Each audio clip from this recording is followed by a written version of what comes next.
Bulls Nation, this week for the Chicago Bulls has come to an end, and it might have been a little bit earlier than what people expected, but overall this week has been yet again another solid week for the Chicago Bulls in terms of the wins and the losses. But of course, in saying that, there's a lot of positives and a lot of negatives to come out of this week for the Chicago Bulls. So without further ado, let's discuss the Chicago Bulls weekly in this video.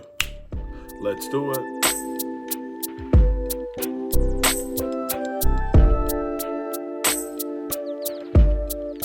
What's up, everybody? It's the Aidan Sports Show, and welcome back to another video. Today we've got a Chicago Bulls weekly video where we go through the games that have already been played for the Chicago Bulls over the previous week, as well as look forward to the games that we have in the upcoming week for the Chicago Bulls. But before we get started, please like and subscribe to the Aidan Sports Show YouTube channel, turn notifications on, and let me know in the comments below overall just what are your thoughts on the week that we just had for the Chicago Bulls, and how many wins are you expected to get over the next week for the Chicago Bulls. At the end of the day, the Chicago Bulls were supposed to have 4 games this week, and unfortunately this game today, as the time of the recording, the Raptors and the Bulls game should be playing, but unfortunately that was not meant to be, as the Raptors had not enough players, which again, every single team is going to go through it, and unfortunately this time it's the Toronto Raptors. I really feel like Toronto would have been a good game. I thought it would have been a very exciting game, and also a very good defensive game for these two teams, but unfortunately we don't get to see the Bulls versus the Raptors. I think the Bulls went to Toronto, or went somewhere just to not really play, which is unfortunate for the Bulls. But again, it is what it is. We have to pick ourselves up and move on and play against a very good team in tomorrow's game.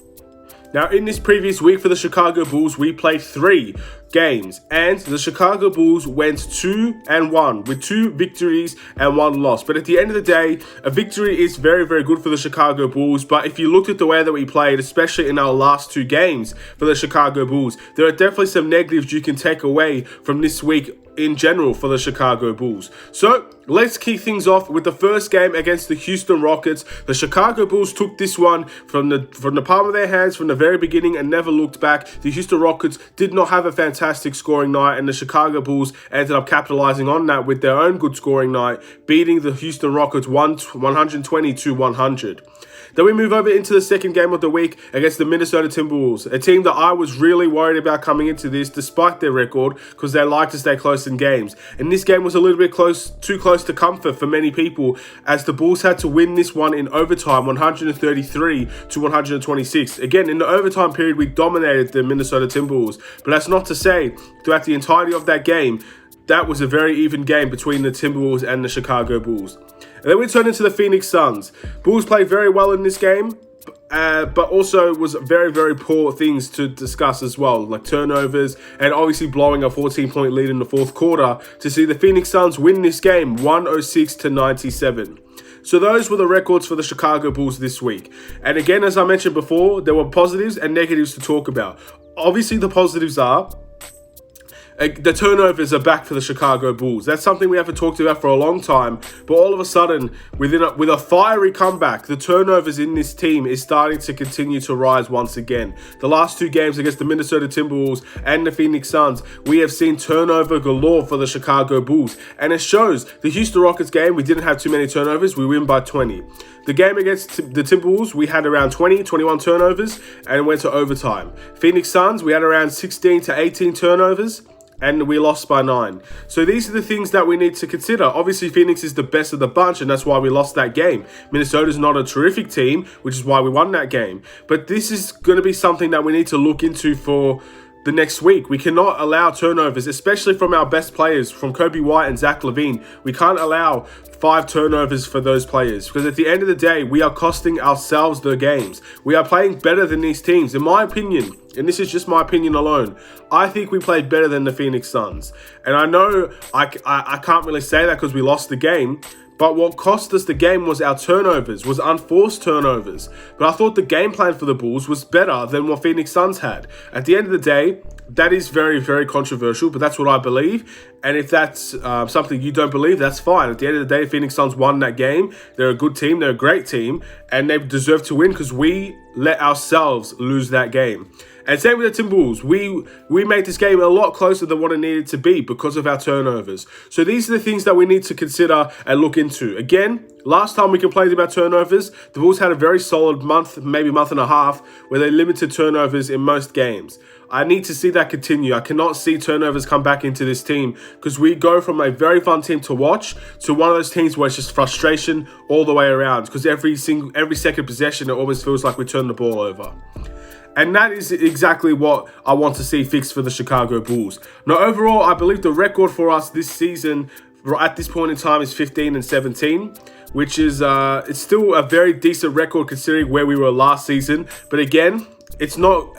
It's surprising because so many teams are struggling this year, and we're one of the teams that are rising up. We're one of those teams that are doing better than what we did last season. Yet, so many teams are falling and declining into that stage where it's so balanced at the moment. So 15-17 might not be enough to get us into the 8th seed, let alone the play-in tournament. So the Bulls need to continue to win, and that is something that we need to see. Now, before we go into the future games, we give our 3 awards on this channel for the must-improve disappointment player of the week, the 6th man of the week, and the player of the week. Now, looking into the must-improve, there are a few things we can discuss here because at the end of the day, I've talked a lot about turnovers on this team, and I don't really have a specific player to target because the last 2 games, it's a massive team effort in those turnovers. And I don't think anybody had a drastically terrible week. I think players that had a bad game one game stepped it up in the next, and vice versa for every single player. So I don't think anyone particularly struggled. Obviously, Wendell Carter had a bad game. Denzel Valentine's had bad games. Garrett Temple had a bad game this week. There are many players that had bad games this week, but not many of them are in consecutive games for me to give a must improve. So I'm going to say the Chicago Bulls must improve as a team because the turnovers is something that we did so well with. And again, we're such a young team, especially in the starting lineup. We're going to have games where we progress and where we take 2 steps back and all of these things. And we're going to experience that, and it's going to be frustrating, and it's also going to be fun to watch at times. So I want to see this team pick up where they left off in that good month where they limited those turnovers. And again, I've talked a lot about it already in this video. I don't need to say anymore. You already know how I feel about it, and hopefully the Bulls can just change it. That's what I'd like to see. The 6th man of the week, very simple, very easy. Thaddeus Young, once again. These videos are coming a little bit more redundant, aren't they? Because at the end of the day, we're giving the same awards to the same players. But at the same time, this is a weekly video that gives recognition to those players that are playing well. And consistency is key, ladies and gentlemen. When you consistently play well, you consistently pick up those awards. You consistently pick up the recognition, and you consistently show your value to this team. And Thaddeus Young is one of those players that do that. And of course, the player of the week, someone else that has well and truly done that, well and truly deserved that recognition from the NBA as an all-star, Zach LaVine. Now, Zach LaVine didn't have a terrific week, but again, he is our best player, and he still stepped up to the occasion on some of these games. He had 35 against the Minnesota Timberwolves. He only had 24 against the Phoenix Suns, but he turned the ball over a lot. So there's a negative to Zach LaVine's player of the week this week, and maybe that means people won't give it to Zach LaVine this week. But I think his scoring is just too much to calculate at the end of the day. He's so valuable when he's scoring the ball that we need to see that a little bit more often than what we do. And the playmaking will come as well. At the end of the day, we are struggling with playmaking when it comes to our guards. We turn the ball over a lot. And when we do have good playmaking nights, they're very few and far between from either player. So that is something I want to see improve from Zach LaVine. But overall, his scoring is immense to this team, and his value and his defense as well is very, very, very strong for this team.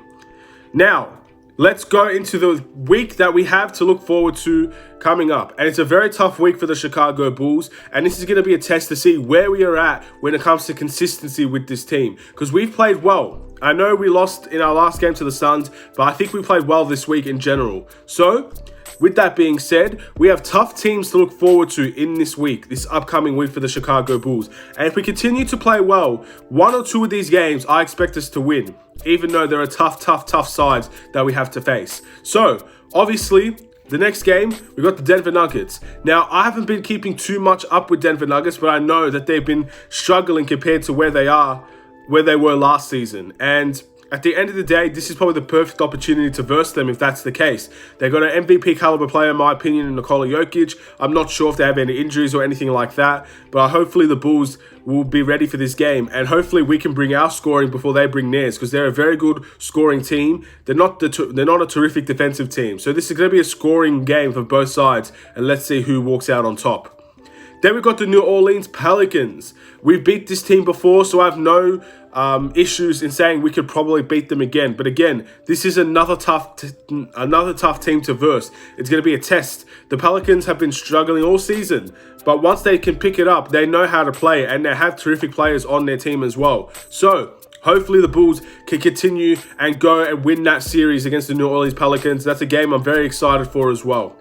Then we got the Philadelphia 76ers.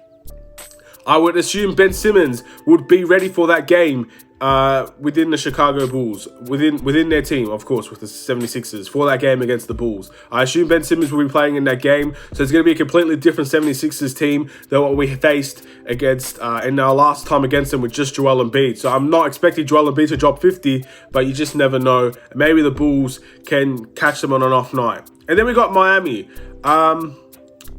Miami's going to be a tough team. They're always a tough team. They're also a team that's struggling at the moment. And at the end of the day, they've won games, they've lost games, they've become very inconsistent as a team. But once they know how to pick things up, I believe they've won 5 in a row or 4 in a row now. They're picking things up and they're trying to push themselves towards those playoff positions. So the Bulls need to try and stop their momentum. And maybe by the time this game happens, there's not momentum for them. But that is going to be a tough game in my opinion. And then the last game is against Toronto. Obviously, by the time this happens, hopefully Toronto will be back and ready to play. I was very excited to verse Toronto today. I really think these two are well-matched, even teams. They have terrific scoring and also can play a little bit defense, and not necessarily the best of the best, which makes it a little bit more exciting to watch. So hopefully Toronto and the Bulls can happen at some point, and hopefully this is the date that it's stuck to. And that's going to be the end of this video, ladies and gentlemen. Those are the games that we have this week. Very tough games, not easy games at all. In fact, I think all of these games are potentially losing games. So I want to end this week with 2 wins, maybe 3. And that's going to be tough to ask for this team. But if we want to be that team to push to the playoffs, if we want to be a team that wants to be recognized around the NBA, we need to be positive every week. I don't want to go into a week talking about 0-4 losses, because that is a sign of a team that is not trying to grab that momentum the way that we should be. So I'm expecting some wins in this week, and hopefully those wins come quick. Hopefully these wins come with efficiency and dominance, and hopefully the Bulls play well, and that's all you can ask for from this team at the moment. Thank you guys for watching. Please like and subscribe if you're new. I'll see you in another Chicago Bulls video. I'm sorry for the no Raptors game reaction. The Raptors game didn't happen, and it sucks. And it happens to every team, unfortunately. So hopefully that game against Denver will be able to happen, and we can have a good time, and hopefully we win that game against Denver. Take care and peace.